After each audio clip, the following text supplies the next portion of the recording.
You can set up a SatrixNOW account for your child. Here's how. Parents and guardians will need to have an existing SatrixNOW account. As a parent or guardian, log into your account. Click on the top right profile icon menu and select Add your child's account. Enter your child's details, including their ID number and address. This should automatically be registered as yours. Enter their personal address if they don't reside with you. During the FICA step, provide declarations for your child's source of funds, occupation and income. Default options for minors are pre-selected. You can create login details for your child's account. These can then be linked to their own email address.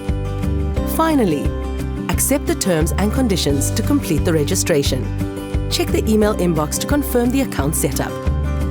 Now, with your guidance, your child can start their investment journey. Visit our help center for more information. Satrix. Own the market.